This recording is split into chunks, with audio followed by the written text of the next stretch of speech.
Bismillahirrahmanirrahim. Alhamdulillah nahmaduhu wa nasta'inuhu wa nastaghfiruh wa na'udzu billahi min syururi anfusina wa min sayyiati a'malina. May yahdihillahu fala mudilla lahu wa may yudlil fala hadiya lahu. Asyhadu an la ilaha illallah wahdahu la syarika lahu wa asyhadu anna Muhammadan abduhu wa rasuluh la nabiyya ba'dah. Allahumma salli wa sallim ala nabiyyina Muhammad wa ala alihi wa sahbihi ajma'in, amma ba'd. Hadirin dan hadirat serta para pemirsa yang saya hormati, Assalamualaikum warahmatullahi wabarakatuh. Alhamdulillah, kita bersyukur kehadirat Allah Azza wa Jalla. Berkat taufiknya kita dapat meneruskan lagi majlis ilmu kita tentang akidah. Yang pada petang ini kita lebih fokus kepada asas-asas akidah bab yang ketujuh. Dari sudut bab sepertinya ada persamaan dengan bab pagi tadi, hakikat iman. Hanya saja pagi tadi kita bahas tentang bahagian pertama. Pada petang ini kita akan bahas hakikat iman dengan lebih luas, dengan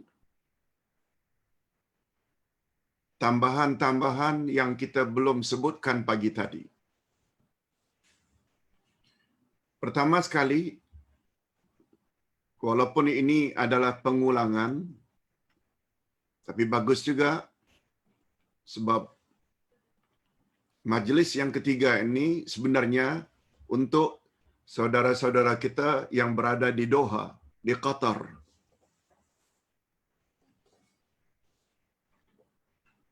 Untuk rakan-rakan di Doha, Ustaz kena sebut secara keseluruhannya apa itu hakikat iman. Bukan hanya pembahagian definisi iman, bukan hanya iman itu boleh bertambah dan berkurang. Kita juga akan bahas dalam pertemuan petang ini apakah perkara-perkara yang boleh menambah iman. Dan yang terakhir, apakah lawan dari iman, yaitu kufur, dan ada berapa jenis kekufuran. Itu semua insya-Allah secara ringkas kita akan bahas pada petang ini. Yang belum kita bahas tadi pagi.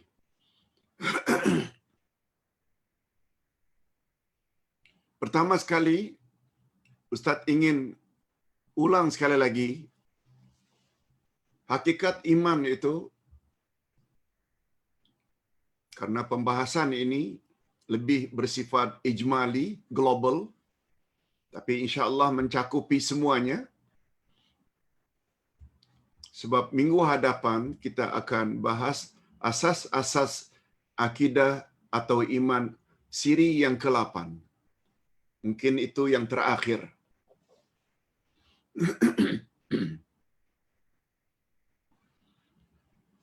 Pertama sekali, iman ada dua pandangan. Pandangan yang pertama, iman adalah himpunan daripada ikrar lidah atau ucapan lidah. Yang kedua, mesti ada tasdik, membenarkan dalam hati. Dan yang ketiga, amalan. Maksudnya apa yang kita ucap dan dibenarkan oleh hati kita, pada masa yang sama kita juga mesti amalkan. Apa yang kita imani, apa yang kita ucap dan kita benarkan dengan hati itu. Dengan kata lain, dalam bahasa singkat, iman menurut pandangan yang pertama ini terdiri dari 3 unsur. Unsur pertama, unsur ucapan lidah. Asyhadu an la ilaha illallah wa asyhadu anna Muhammadar Rasulullah. Yang kedua, hati membenarkan hanya Allah saja yang wajib dan layak disembah, tidak yang lain. Dan yang ketiga, anggota mesti melaksanakan titah perintah Allah dan titah perintah Rasul, dan anggota juga mesti menjauhi larangan Allah dan larangan Rasul. Ini definisi iman yang pertama. Ada lagi mazhab Ahlus Sunnah yang mengatakan bahawa iman ini 2 saja. Iman dikatakan iman jika sudah memiliki 2 unsur ini, yaitu ucapan lidah dan hati membenarkan apa yang diucapkan. Sedangkan amalan, ia tidak termasuk bahagian iman. Nah, pandangan yang terakhir ini adalah pandangan Imam Abu Hanifah atau mazhab Hanafi. Sedangkan pandangan pertama tadi, iman terdiri dari 3 unsur, ucapan lidah, membenarkan dengan hati, dan melaksanakan dengan anggota. Kata ulama akidah Ahlus Sunnah wal Jamaah, perbezaan antara 2 definisi iman ini bukanlah perbezaan yang prinsip, bukanlah perbezaan yang asasi. Mereka namakan perbezaan seperti ini ikhtilaf nazari atau ikhtilaf suri. Hanya dalam pendapat saja berbeza, hanya dalam gambaran saja berbeza, tapi pada hakikatnya mereka itu sama. Sebab menurut pandangan mazhab Hanafi, walaupun iman itu sudah dikatakan mukmin mukminat, sekedar atau sudah memiliki ucapan 2 kalimat syahadat, membenarkan dengan hati, tapi puak yang kedua ini, mazhab Hanafi, mewajibkan segala syariat yang datang dari Nabi Muhammad sallallahu alaihi wasallam secara sahih. Salat, puasa, zakat, haji, umrah bagi yang mampu, itu mesti, itu wajib mereka laksanakan. Jadi walaupun mereka mengatakan seseorang sudah dikatakan beriman dengan mengucap 2 kalimat syahadat, membenarkan dengan hati, sudah dikatakan itu mukmin. Namun pendapat yang kedua ini mengatakan wajib hukumnya melaksanakan suruhan Allah, suruhan Rasul, dan menjauhi larangan Allah dan larangan Rasul. Dengan kata lain, imannya menjadi kurang sempurna apabila suruhan Allah tidak dilakukan, larangan Allah justru dilanggar. Ini sebabnya maka perbezaan 2 pandangan tadi itu hanya ikhtilaf nazari atau ikhtilaf suri. Bukan ikhtilaf hakiki, bukan khilaf yang sebenar-benar khilaf, bukan. Ditambah lagi, kedua-dua puak tadi menyebut, sama-sama sepakat, apakah pandangan pertama yang memasukkan amal dalam faktor iman, unsur iman, atau pendapat yang kedua, amal itu tidak termasuk ke dalam unsur-unsur iman. Namun demikian, mereka sama-sama sepakat bahawa bila mukmin mukminat melakukan dosa kepada Allah, maka mereka tetap sebagai mukmin mukminat. Tidak boleh dikatakan kafir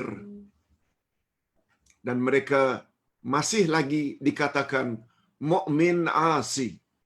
Mukmin asi iaitu orang beriman yang telah berbuat maksiat. Perkataan mukmin maknanya imannya still ada, masih ada. Ditambah dengan asi, berbuat maksiat, itu memberi makna sedikit sebanyak imannya dah mula rosak. Yes, ini pembahasan tentang pembahagian iman.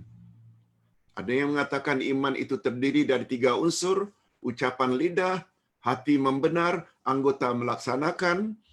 Adapun pandangan yang kedua, yang dikatakan iman cukup dengan lidah mengucap dan hati membenarkan, dan amal itu bukan bahagian daripada iman. Namun pandangan yang kedua tetap mengatakan setiap mukmin mesti melaksanakan suruhan Allah dan suruhan Rasul, mesti menjauhi larangan Allah dan larangan Rasul. Itu sebabnya mereka gunakan istilah perbezaan itu hanya perbezaan suri. Perbezaan dalam gambaran sahaja. Gambaran atau perbezaan dalam pendapat sahaja.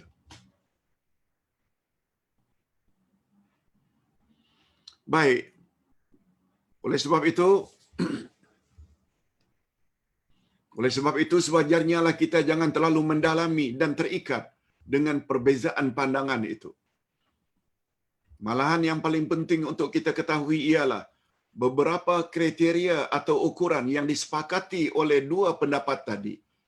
Antara lain, pertama, semua Ahlus Sunnah wal Jamaah sepakat bahawa tidak termasuk dalam nama iman orang yang berikrar dengan lisannya secara zahir, tetapi ia mendustakan dengan hatinya. Itu bermakna hanya 1 dari 3. Mereka lah golongan munafiqun dan tempat mereka adalah neraka. Yang kedua, mereka juga sepakat bahawa pengakuan atau pengetahuan makrifat dengan hati saja tidak diucap, orang tersebut tidak layak dikatakan mukmin. Contohnya sangat banyak. Antara lain Firaun. Begitu Nabi Musa dapat mengalahkan tukang-tukang sihir Firaun, sebenarnya pengiktirafan dalam hati Firaun sudah ada bahawa tongkat Nabi Musa itu sebenarnya mukjizat daripada Allah. Tapi karena dia tidak mau mengaku mengikuti ajaran Musa, maka dia masih lagi dikatakan kafir. Demikian juga contoh yang kita buat, yaitu tentang imannya Abu Talib. Dia tak pernah mengucapkan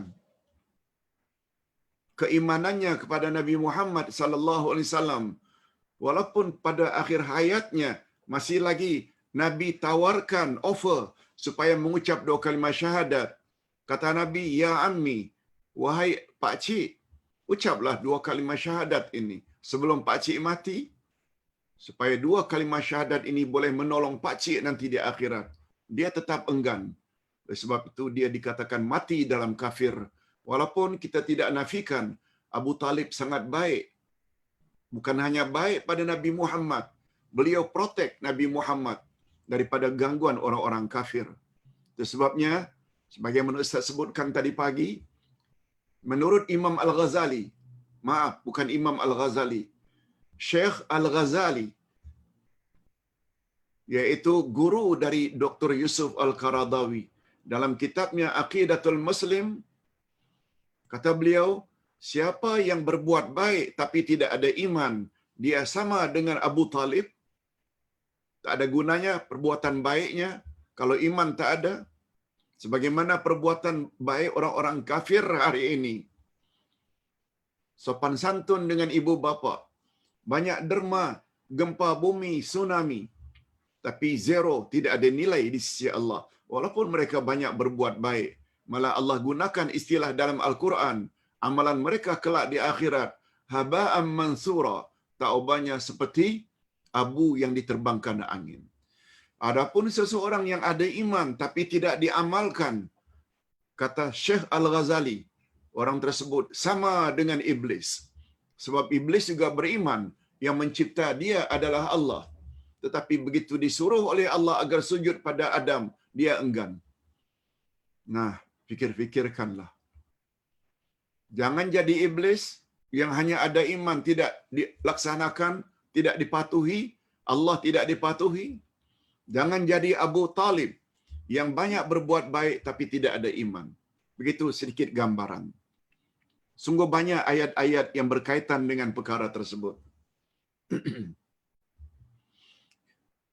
Kesepakatan dua puak tadi. Yang ketiga, mereka sepakat bahawa mukmin yang digolongkan sebagai ahli kiblat tidak kekal dalam neraka. Ahli kiblat maknanya orang itu sudah dipandang Islam, walaupun banyak melakukan kemungkaran, mereka tidak akan kekal di dalam neraka. Kalau Allah tidak mau maafkan dosa-dosa mereka, mereka akan dimasukkan dalam neraka. Tapi berkat adanya iman tersebut, kelak mereka akan keluar juga dari neraka untuk masuk ke dalam syurga.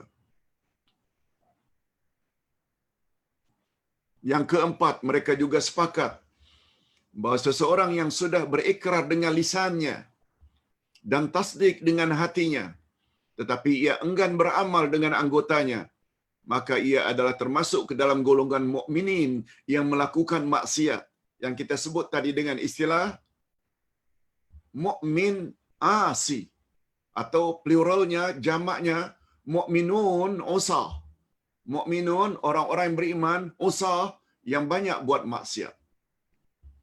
Maknanya imannya masih ada. Jangan mereka dikafirkan. Sebab perbuatan jahat yang dilakukan oleh seorang Muslim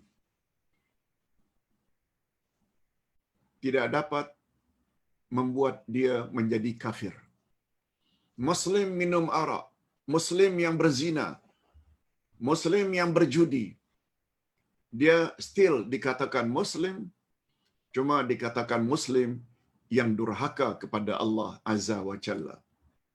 Jangan dengan cepat mengkafirkan seseorang. Nah, yang kelima, bahawa pelaku-pelaku dosa besar tidak dikatakan kafir selagi mereka tidak menghalalkannya. Tadi pagi kita ada buat contoh, si A yang tidak salat. Bila ditanya mengapa tidak salat, bukankah salat itu wajib? A jawab, saya tahu salat itu wajib, tapi saya malas. Berbeza dengan B, mengapa tidak salat? Alah, salat bukannya wajib pun. Dia nafikan kefarduan atau kewajiban salat 5 kali. B ini kafir. Kafir bukan karena tidak salat, karena dia telah merubah hukum Allah. Salat yang wajib 5 kali sehari semalam, dia katakan tidak wajib. Mengapa kamu minum arak? Bukankah arak itu haram? Jawab, aku tahu arak itu haram, tapi aku tidak boleh tinggalkanlah kebiasaan minum arak walau sedikit. B pula bila ditanya, mengapa kamu minum arak? B jawab, arak bukan haram pun. Nah, B dikatakan kafir, murtad, bukan karena minum arak, tetapi karena dia telah merubah hukum Allah. Ini maknanya, selagi dia tidak menghalalkan yang haram,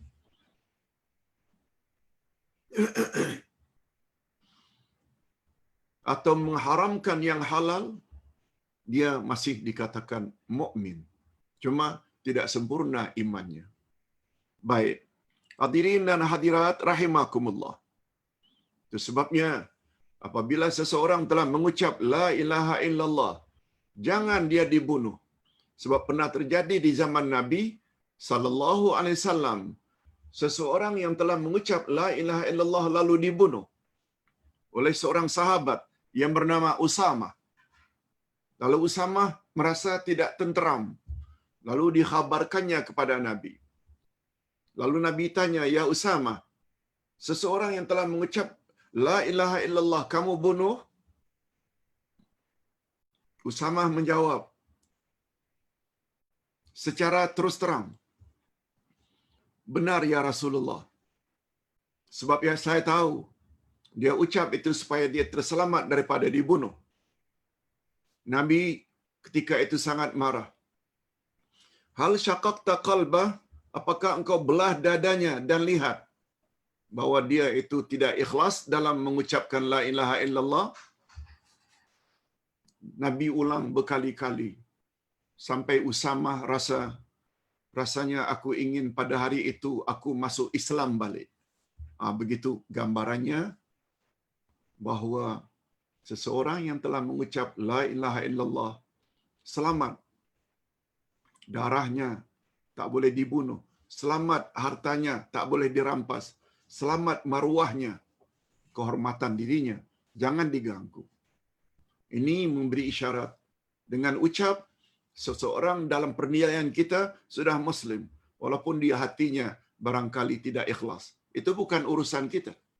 Hati itu adalah urusan Allah Azza wa Jalla. Allah akan balas nanti di akhirat sesuai dengan niatnya. Kita masuk ke bahagian iman boleh bertambah dan berkurang. Sungguh banyak ayat-ayat Quran dan hadis-hadis Nabi sallallahu alaihi wasallam yang mengatakan bahawa iman ini boleh naik, boleh turun. Bukan saja boleh turun, malah iman itu boleh dicabut oleh Allah sehingga dia menjadi murtad karena dia berpindah agama. Itu sebabnya Allah Subhanahu wa taala mengajar kita berdoa pada ayat 8 dari surat Ali Imran. Ustaz tidak sebut pagi tadi ayat ini. Apa dia? A'udzubillahi minasyaitonirrajim. Rabbana la tuzigh qulubana ba'da id hadaitana wa hab lana min ladunka rahmah innaka antal wahhab. Ya Allah, janganlah engkau cabut, janganlah engkau selewengkan hati kami yang telah engkau beri hidayah kepadanya.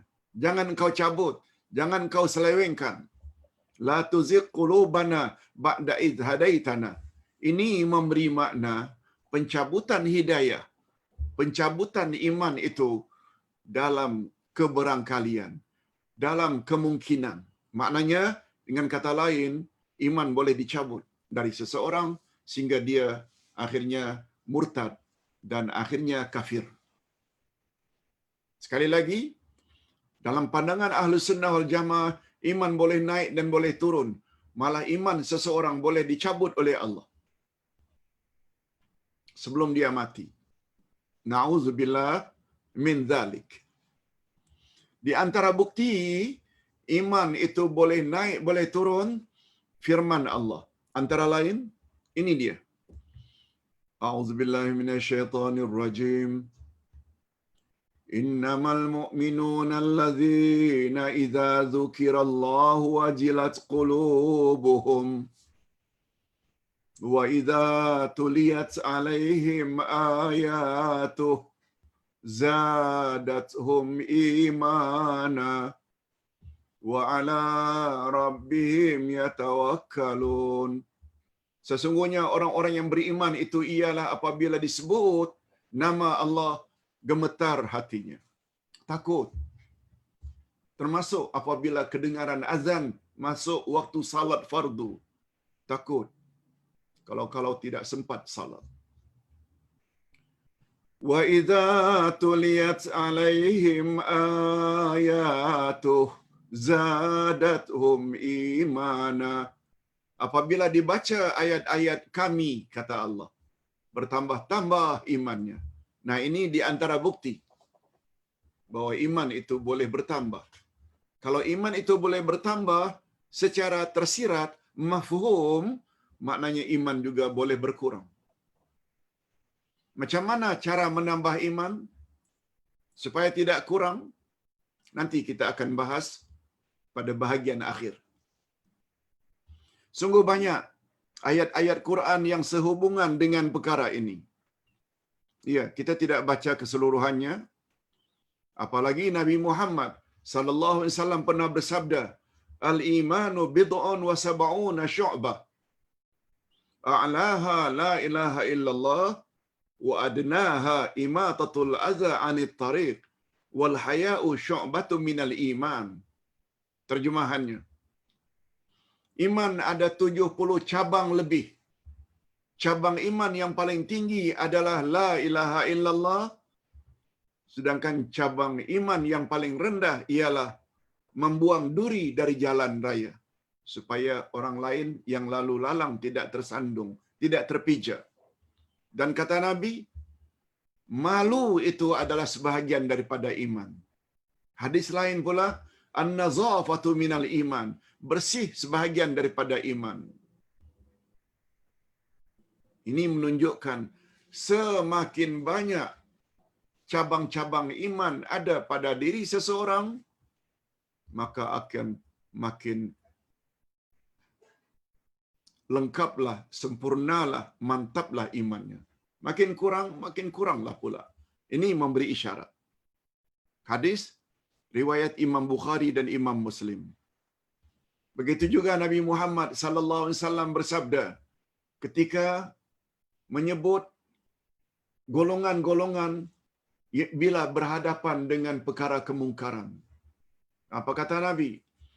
Man ra'a minkum munkaran falyughayyirhu bi yadihi wa man lam yastati' fa bi lisanihi wa man lam yastati' fa bi qalbihi wa dzalika adhaful iman.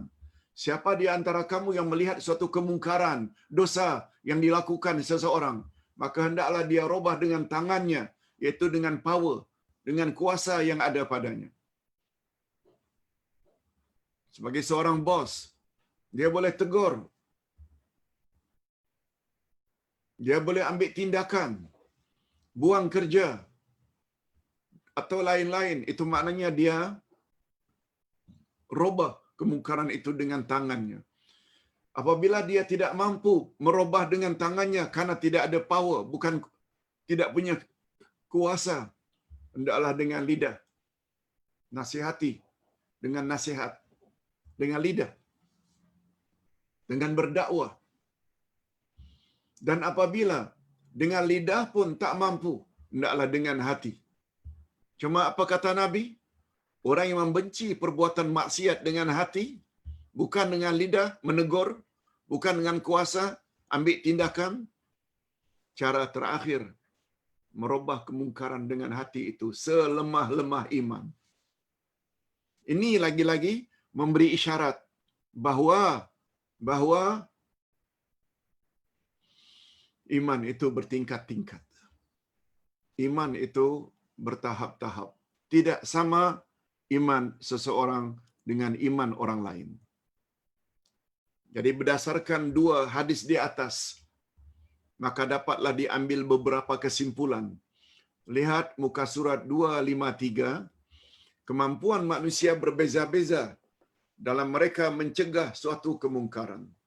Memang tak sama. Ustaz, barangkali boleh dengan lidah. Ada setengah orang barangkali tidak dapat cakap. Tapi hanya dalam hati. Ustaz juga tidak ada power. Ada orang yang ada power, dia lebih hebat lagi. Ada yang mampu merubahnya dengan tangan, iaitu kuasa. Ada yang mampu dengan lidah, dan ada pula yang mampu dengan hati. Menurut hadis pertama, jika seseorang mengingkari kemungkaran hanya dengan hati, itu menandakan imannya sangat lemah. Yang kedua, kesimpulan yang tersirat ialah jika seseorang mampu merubah kemungkaran dengan lidahnya, yaitu menegur melalui ucapan dan nasihat, maka imannya lebih tinggi dari iman orang yang merubah dengan hati. Demikianlah seterusnya, jika dengan hanya tangan lebih tinggi imannya berbanding dengan lisan. Yes. Yang ketiga, kalau hadis pertama menjelaskan bahawa orang yang merubah kemungkaran dengan hatinya digolongkan sebagai orang yang lemah imannya, namun Pada hadis yang kedua pula menjelaskan bahawa orang yang berjuang dan berusaha merubah kemungkaran dengan hatinya masih tergolong orang yang beriman, walaupun imannya iman yang lemah. Tapi pada hadis yang kedua, macam mana jika orang itu dengan tangan tidak, karena tidak ada power, tak ada kuasa. Dengan lidah juga kelu lidah tidak menegur, tak boleh. Lalu dengan hati pun tidak, maka pelaku-pelaku maksiat disokong pula, dibela pula. Apa jadinya? Ini dia kesimpulan yang keempat. Pada akhir hadis kedua ditegaskan bahwa jika seseorang tidak melawan atau menentang kemungkaran sama sekali, walaupun dengan hati, sudahlah power tak ada, lidah tak mampu, hati pun tidak, maka itu bermakna orang tersebut tidak memiliki iman walau sebesar debu. Wal'iyadzubillah. Mudah-mudahan kita tidak termasuk ke dalam golongan ini. Dengan hati pun tidak, padahal menegur dengan hati itu, membenci perbuatan tersebut dengan hati, termasuk iman yang paling lemah. Nah sekarang bukanlah dibenci, malah dibela, disokong. Bermakna, ulama akidah kata, iman orang tersebut satu zarah pun dah tak ada lagi. Kalau iman yang lemah pun tak ada, bermakna tak ada iman langsung. Na'udzubillah min dzalik. Nah sekarang kita masuk bahagian baru yang Ustaz tidak sebut pagi tadi. Sebab iman bertambah. Nah kita ingin tahu, kalau demikian Pak Ustaz, macam mana ya cara kita untuk menambah iman, memantapkan iman? Di antara sebab-sebab yang paling penting untuk menambah iman ialah pertama sekali ilmu. Ilmu. Yang kedua ialah amal.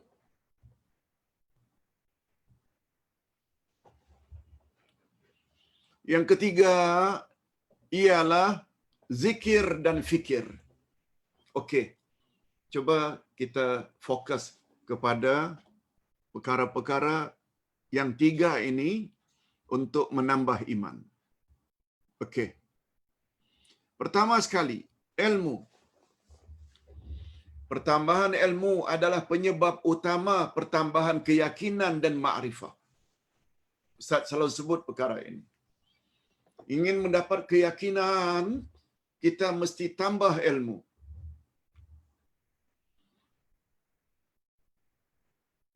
Tapi bila ditanya ilmu yang macam mana Kak Ustaz?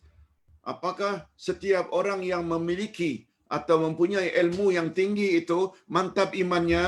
Tunggu dulu. Tunggu dulu. Ilmu di sini bukan sembarang ilmu. Pertama sekali ilmu yang berkaitan dengan akidah. Ilmu yang berkaitan dengan fiqh. Ilmu apa yang ada dalam Quran. Ilmu yang ada dalam hadis Nabi yang sahih. Ilmu itu. Bukan ilmu-ilmu yang lain. Berapa banyak astronot yang pergi keluar angkasa? Angkasawan. Betul tak? Kemampuan mereka untuk pergi ke angkasa lepas ada kaitannya dengan kehebatan ilmu mereka. Tapi bukan ilmu itu yang boleh memantapkan iman mereka. Pakar matematik, pakar geografi, pakar antropologi, pakar, kepakaran yang dimaksudkan dapat memantapkan iman sebagaimana yang tergambar di dalam perkataan Abdullah bin Umar yang Ustaz dah sampaikan pagi tadi. Coba lihat muka surat 255. ta'allamna al-iman, summa ta'allamna al-Quran, fazdadna imana. Kami mempelajari iman mula-mula dari Nabi. Percaya saja. Ada syurga, ada neraka, ada malaikat, ada jin. Ada syurga, ada neraka, ada malaikat, ada jin. Ada timbang menimbang amalan di padang mahsyar nanti. Ada soalan mukar wa nakir dalam kubur. Semua kita beriman. Iman maknanya percaya. Kemudian kata Abdullah bin Umar bin Khattab radhiyallahu anhuma, setelah belajar iman kami belajar pula Al-Quran, dan dengan mempelajari Quran semakin mantap iman kami, semakin kuat iman kami. Yang dimaksudkan dengan ilmu di sini ialah ilmu pengetahuan tentang Allah, ma'rifatullah. Lebih-lebih lagi yang berkaitan dengan al-asma'ul husna. Ilmu tentang Allah, nama-nama Allah, sifat-sifat Allah, perbuatan-perbuatan Allah, tanda-tanda kebesaran Allah, ilmu tentang Rasulnya, tentang akhlak Rasul, tentang syariat Rasul, perjalanan hidup atau sirah Rasul, ibadatnya Rasul, perjuangan Rasul, muamalat atau pergaulan Rasul, ilmu tentang kitabnya Al-Quran, serta kisah-kisah yang terkandung di dalam Al-Quran, perumpamaannya, hukum hakamnya, pengajarannya, dan lain-lain. Ringkasnya, ilmu yang dapat memantapkan iman adalah ilmu agama. Ulumuddin. Ilmu agama. Yang berkaitan dengan ilmu akidah, kepercayaan, yang berkaitan dengan ilmu fiqh, cara beramal, begitu juga akhlak. Ringkasnya, tidak sama antara orang yang mempunyai ilmu tersebut. Tidak sama dengan orang-orang yang tidak memiliki ilmu. Demikian juga tidak sama antara orang yang mengetahuinya secara global dengan orang yang mengetahuinya ilmu agama secara detail dan terperinci. Tak sama. Sebabnya Allah Subhanahu wa taala menyebut, dari kalangan hamba-hambanya yang paling takut kepada Allah adalah ulama. Apa makna ulama? Ulama adalah plural, jamak dari alim, orang yang ada ilmu. Jamaknya, pluralnya ulama. Apa kata Allah menyebut hakikat ini? Innama yakhshallaha min ibadihil ulama. Sesungguhnya yang takut kepada Allah di antara hamba-hambanya hanyalah ulama. Ulama dengan makna yang sebenarnya. Ulama yang jujur, yang faham Quran, lalu melaksanakan Quran itu dalam kehidupannya. Sebab ada juga yang namanya ulama su', ulama yang buruk, ulama yang hanya punya ilmu tetapi tidak mengamalkan ilmunya. Malah ulama yang banyak tahu tentang isi Quran dan hadis Nabi, tapi demi kepentingan tertentu, dia sanggup robah sesuka hati menurut penafsirannya. Bukan itu maksud kita. Yang dimaksudkan dengan ulama adalah hamba Allah yang paling takut adalah ulama yang jujur, ulama yang ikhlas. Kemudian Allah SWT menghina orang-orang yang jahil dalam hal agama. Apa kata Allah? Hal yastawil ladzina ya'lamun wal ladzina la ya'lamun. Apakah sama orang yang berilmu dengan orang yang tidak berilmu? Ini semua disebut oleh Allah di dalam Al-Quran. Yang dimaksudkan dengan ulama dalam ayat di atas ialah orang-orang yang mengetahui akan kebesaran Allah dan kekuasaan Allah. Yes. Itu sebabnya ada satu istilah yang semua kita tahu, awwaluddin ma'rifatullah. Awal-awal agama adalah mengenal Allah. Dan bagi kita yang berpahaman Ahlus Sunnah wal Jamaah, cara mengenal Allah hanya ada dua. cara yang tepat. Pertama, melalui Al-Asma'ul Husna, nama-nama Allah yang 99 itu, pelajari satu demi satu. Yang kedua, melalui ayat-ayat Allah. Ayat-ayat Allah pula terbagi dua. Ada namanya ayat Qur'aniyah, ayat-ayat Quran, tafsirannya. Sebab semua berita dalam Al-Quran tentang Allah adalah benar belaka. Tidak ada yang dusta, tidak ada yang bohong. Dan ayat yang kedua adalah ayat kauniyah, iaitu tanda-tanda kebesaran Allah yang ada di alam maya ini. Adanya bulan, bintang, matahari, dan lain-lain. Termasuk apa yang dialami oleh astronot Cina baru-baru ini yang mendengar ketukan bintang. Rupanya itu telah ada di zaman Nabi SAW, diturunkan kepada Nabi Muhammad, surah At-Tariq. Kita doakan mudah-mudahan astronot tersebut memeluk Islam, karena dia dengar apa yang kita tak dengar. Itu namanya ayat kauniyah. Baik. Pertama sekali ilmu. Apalagi yang berkaitan dengan akidah. Akidah maknanya keyakinan. Macam mana keyakinan boleh muncul tanpa ilmu? Macam mana keyakinan boleh dibina tanpa bukti? Dan bukti-bukti tersebut tertera dalam Al-Quran dan sunnah Nabi sallallahu alaihi wasallam. Sebab semua yang ada dalam Quran benar belaka, semua ucapan Nabi yang sahih adalah benar belaka, sebab Nabi sallallahu alaihi wasallam walaupun manusia biasa, tapi beliau ada kelebihan yang tak ada pada orang lain, iaitu terima wahyu. Itu sebabnya Nabi Muhammad sallallahu alaihi wasallam mendapat gelaran maksum, terpelihara dari segala kesilapan dan dosa. Nah, yang kedua, sudah ilmu saja tak cukup. Kalau hanya kita memiliki ilmu-ilmu agama secara teori, kita mesti praktikkan yang kita sebut dengan amal. Dengan memperbanyak amal saleh dan ketaatan akan semakin bertambah dan memperkuat iman seseorang. Iman seseorang akan bertambah kuat bila dia amalkan. Itu sebabnya ada pepatah Arab, ilmu tanpa amal bagaikan pokok tanpa buah. Tak ada gunanya.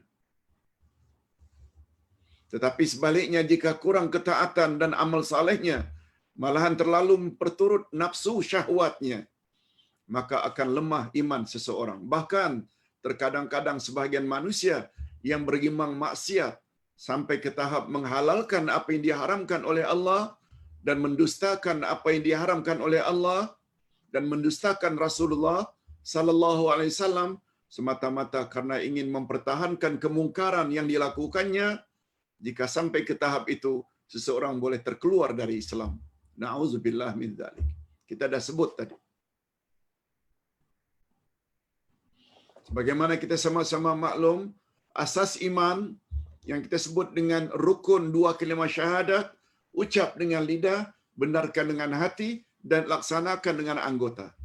Itu sebabnya kita sebutkan tadi, di antara dua definisi iman, definisi yang pertama, yang memasukkan 3 unsur baru disebut iman, itu adalah lebih tepat. Ucap dengan lidah, benarkan dengan hati, laksanakan dengan anggota. Mudah-mudahan kita betul-betul memiliki 3 unsur ini untuk membolehkan iman kita menjadi kuat. Dan yang ketiga, cara untuk memantapkan iman, yaitu zikir dan fikir. Yang dimaksudkan dengan zikir ialah mengingati Allah. Dalam bahasa Arab, az-zikru selain maknanya menyebut, az-zikr juga maknanya mengingat. Itu sebabnya zikir yang paling afdal apabila lidah menyebut, hati mengingat makna apa yang disebut. La ilaha illallah. Tiada Tuhan yang berhak disembah melainkan Allah. Allahu Akbar. Allah Maha Besar. Subhanallah, Allah Maha Suci.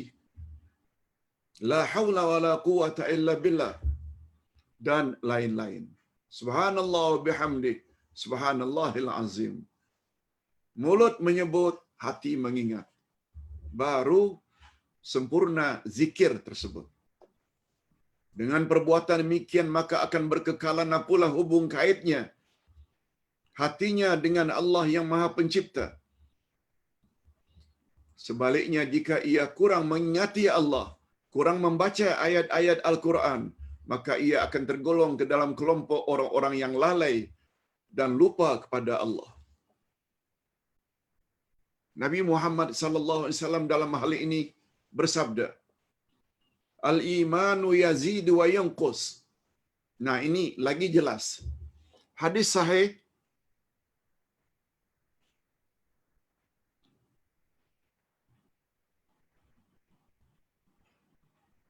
diriwayatkan daripada Abu Ja'far, daripada datuknya Umair bin Habib. Beliau adalah seorang sahabat Nabi sallallahu alaihi wasallam. Kata beliau, Rasul pernah menyebut, iman boleh bertambah dan berkurang. Lalu baginda ditanya, apakah yang boleh menyebabkan iman bertambah dan berkurang, ya Rasulullah? Nabi jawab, jika dia berzikir, bertahmid dan bertasbih, maka itulah cara untuk menambah iman. Dan jika kita lalai dan lupa, maka itu adalah tanda kurangnya iman.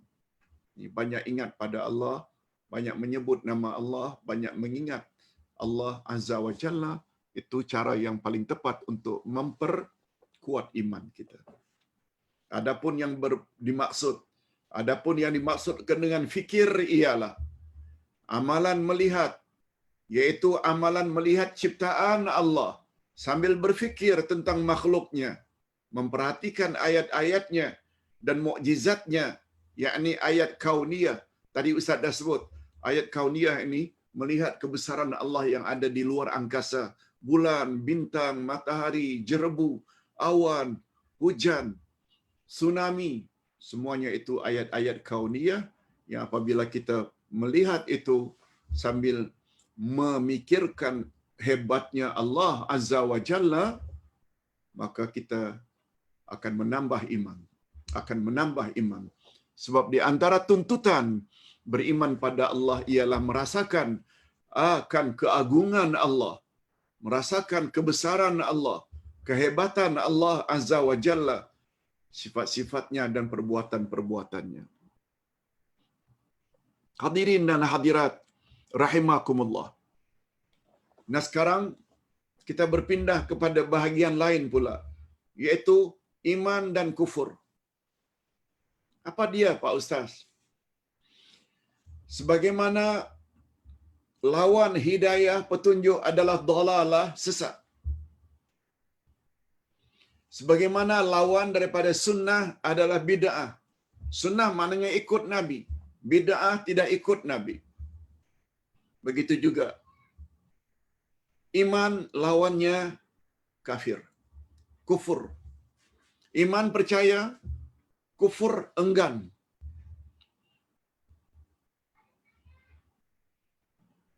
Sudah dijelaskan pada pelajaran yang lalu bahawa seseorang telah dihukumkan sebagai orang Muslim di dunia jika dia mengucapkan 2 kalimah syahadat. Dalil-dalil yang memperkuat hakikat ini sangat banyak. Hanya saja ada sebahagian manusia yang imannya berkekalan hingga akhir hayatnya, dan ada pula Muslim, mukmin pada awalnya, kemudian murtad dan kafir pada akhir hayatnya. Na'udzubillah min dzalik. Kita berdoa, Allahumma khtim lana bihusnil khatimah. Ya Allah, akhirilah hidup kami dengan akhir yang baik. Wala takhtim alaina bisu'il khatimah. Jangan engkau akhiri hidup kami dalam keadaan yang tidak baik. Akhir yang baik maknanya akhir dalam iman dan beramal saleh. Adapun golongan yang pertama, yaitu orang-orang yang beriman hingga akhir hayatnya, golongan ini pula terbagi kepada beberapa bahagian. Sebahagian mereka ada yang baik imannya, mereka dipanggil muhsinun, orang yang baik, orang yang ihsan. Ada pula yang disebut dengan muqtasidun, orang yang sederhana. Ada pula yang dipanggil dengan zalimun li anfusihim, orang yang menzalimi diri. Selain banyak amal baik, tapi juga banyak buat maksiat. Ini kita boleh lihat di dalam surat Fatir ayat 32 tentang 3 golongan tersebut. Yang ringkasnya, ada orang yang imannya baik sekali. Mereka lah yang dipanggil dengan fastabiqul khairat, yaitu orang yang berlomba-lomba dalam kebajikan. Ada muqtasidun yang sederhana, ada pula yang banyak bergulung maksiat. Nah, sekarang kita sampai ke bahagian yang terakhir, kufur dan jenis-jenisnya. Kalau lawan iman tadi kufur, ingkar, ada lagi jenis-jenisnya kufur ini. Kalau Ustaz sebut secara ringkas saja, kufur terbagi 2. Ada kufur besar, ada kufur kecil. Kufur besar, bila dilakukan oleh seseorang, dia murtad, keluar dari Islam. Itu kufur besar. Barangkali kita pernah dengar istilah, ada syirik besar, syirik kecil. Yes. Dalam hal ini, kita tidak bercakap tentang syirik.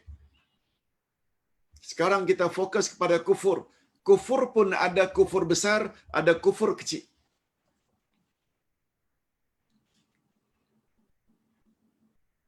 Kufur kecil tidak membuat seseorang jadi keluar Islam atau murtad. Sebagai contoh, kufur nikmat. Kufur nikmat maknanya menggunakan nikmat pemberian Allah pada jalan maksiat. Jangan kata orang itu kafir. Orang itu masih lagi muslim, mukmin. Jadi kufur nikmat itu tergolong kepada kufur kecil. Definisi kufur kecil, orang tersebut belum keluar Islam. Walaupun kita tahu kufur kecil itu, kufur nikmat adalah dosa. Dosa besar. Tapi dari sudut dia tidak keluar lagi dari Islam, maka dia dipanggil kufur kecil. Begitu juga sebahagian ulama mengatakan, man taraka salata muta'ammidan faqad kafara jihara. Siapa meninggalkan salat dengan sengaja, maka kafirlah dia. Imam Asy-Syafi'i kata, itu kafir kecil. Tapi ingat, kafir kecil bukan bermakna dosa kecil. Kafir kecil hanya membawa makna dia masih lagi muslim.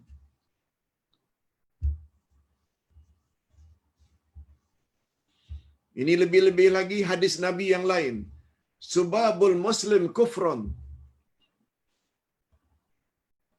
Subabul muslim fusqun. Wa qitaluhu kufrun. Mencaci maki muslim lain, hukumnya fasik, durhaka. Wa qitaluhu kufrun. Membunuh muslim lain adalah kafir. Membunuh muslim adalah kafir, kata Nabi. Wa qitaluhu kufrun. Itu sebabnya A muslim, B muslim berkelahi, saling bunuh-membunuh. Kita tak boleh kata A yang membunuh ni kafir. Tak boleh. Sebab kufur. Kufur di sini ni kufur kecil. Cuma mesti kita ingat, kufur kecil bukan bermakna dosa kecil. Semua kita tahu membunuh adalah dosa besar. Dari sudut dosa dia adalah dosa besar. Tapi dari sudut kafir dia dikategori dalam kafir kecil, yaitu belum lagi keluar dari Islam walaupun dia membunuh. Dalam Islam siapa yang membunuh cukup bukti dipancung sampai mati dan dia ditanam di perkuburan Islam sebab dia masih Islam. Adapun kufur besar dipanggil dengan kufur akbar. Ini bahagian akhir pembahasan kita pada petang ini. Ada namanya kufur takdzib. Dia mendustakan Allah. Dia tak percaya pada Allah. Dah jelas. Kufur besar. Contohnya, Fir'aun. Fir'aun mendakwa, Ana Rabbukumul A'la. Aku adalah Tuhanmu yang maha tinggi, yang maha besar. Maha tinggi. Fir'aun mendakwa dirinya Tuhan. Ini kufur takzib. Dia mendustakan.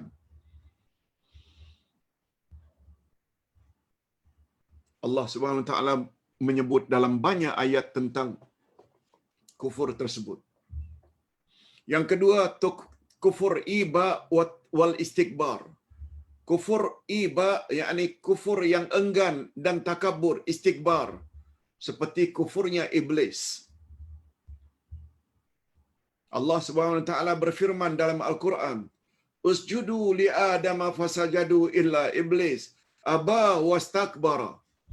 Sujudlah kamu sekalian kepada Adam, semuanya sujud kecuali iblis. Dia enggan dan dia takabur. Yes, ini jenis kufur takzib. Maaf, ini jenis kufur iba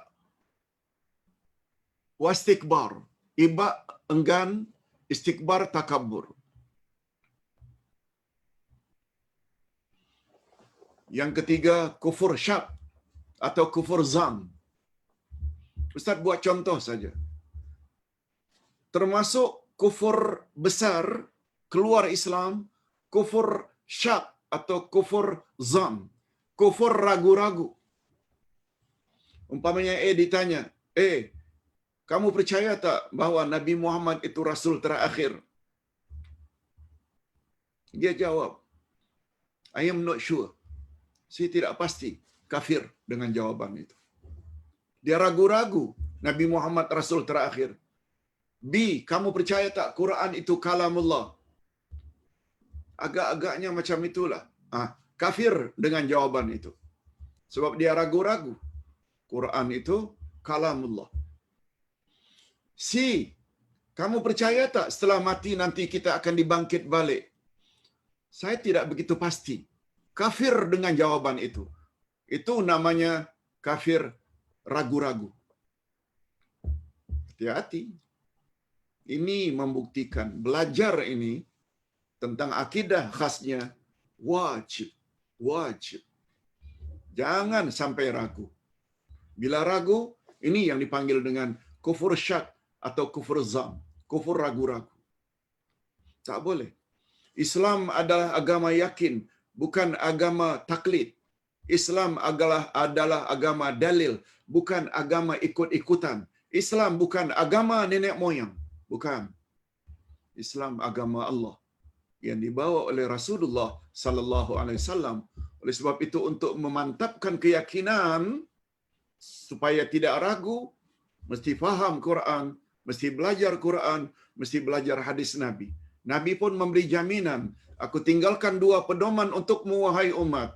Selagi kamu berpegang teguh, kamu tidak akan sesat untuk selama-lamanya, yaitu Quran dan sunnahku. Okey, kita teruskan dengan kufur yang keempat. Kufur i'rad, yaitu kufur karena berpaling daripada peringatan Allah. Bila kita berpaling dari peringatan Allah, dinasihati, tidak dinasihati, sama saja. Itu yang disebut dengan orang kafir oleh Allah pada ayat 6 dan 7 dari surat Al-Baqarah. Innal ladzina kafaru sawa'un 'alaihim a'anzartahum am lam tunzirhum la yu'minun.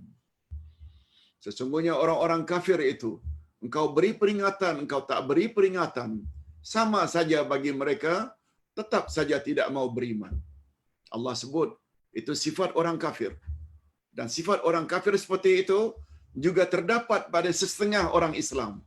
Berapa banyak orang Islam disampaikan ayat Quran, hadis Nabi, dia tetap saja dengan amalan nenek moyangnya. Dia tetap saja dengan fanatik dan ta'assub gurunya. Ayat Quran diketepikan, hadis Nabi diketepikan. Kita bimbang, itu termasuk ke dalam kufur i'rad. Allah Subhanahu Wa Taala menyebut banyak ayat-ayat Quran tentang orang i'rad. Ustaz buat contoh. Tak ada di sini, tapi ayat 124, 125 126 dari surat Taha. Faman a'rada an dzikri fa inna lahu ma'isyatan danka wa nahsyuruhu yaumal qiyamati a'ma. Siapa yang berpaling dari peringatan kami, kami akan sempitkan hidupnya, dan kelak di padang mahsyar ketika dibangkitkan dari kuburnya, dia akan bangkit dalam keadaan kedua-dua matanya buta. Itu kesan daripada berpaling dari peringatan Allah ketika di dunia. Di dunia hidupnya sempit, hatinya tidak tenang walaupun dia kaya raya barangkali. Yang kedua yang paling berbahaya, ketika akan meniti siratal mustaqim di akhirat, kedua-dua matanya buta. Betul tak? Besar kemungkinan akan jatuh dan neraka menunggu di bawah. Na'udzubillah. Jangan. Nah, yang terakhir, kufrun nifaq. Kufrun nifaq maknanya kufur munafik. Cuma Ustaz ada jelaskan di sini. Nifaq ada dua jenis. Ada namanya munafik i'tiqadi. Ada namanya munafik amali. Munafik i'tiqadi maknanya i'tiqadnya yang munafik. Seperti ketua munafik Madinah, Abdullah bin Ubay bin Salul. Dia ucap dua kalimah syahadah, dia pergi salat juga, tapi dalam hatinya memusuhi Islam. Munafik yang jenis ini namanya munafik i'tiqadi. Yang dimaksudkan dengan kufur besar ini adalah munafik i'tiqadi. Tapi ada satu lagi munafik yang dia belum lagi keluar Islam. Namanya munafik amali. Munafik amali. Semua kita pernah dengar sabda Nabi, ayatul munafiqi salasun. Tanda orang munafik ada 3. Bila bercakap suka bohong, bila berjanji suka mungkir, dan yang ketiga apabila diberi amanah dia khianat. Nah, munafik yang kedua ini, jenis munafik kedua ini, kufur nifak yang kedua ini namanya nifak amali. Dia tidak lagi keluar dari Islam. Cuma dia dipanggil dengan mukmin asi. Karena yang dia tidak buat itu adalah dalam bentuk amalan, bukan dalam i'tiqad. Mudah-mudahan apa yang kita sampaikan pada petang ini secara global, kalau ingin mendapat lebih terperinci lagi, kita akan jumpa insya-Allah pada pelajaran sebelah pagi minggu hadapan. Insya-Allah. Berikut ini Ustaz akan jawab beberapa soalan. Jika ada soalan, segala yang baik datangnya daripada Allah dan segala kekurangan itu kekurangan dari diri Ustaz sendiri. Wassalamualaikum warahmatullahi wabarakatuh.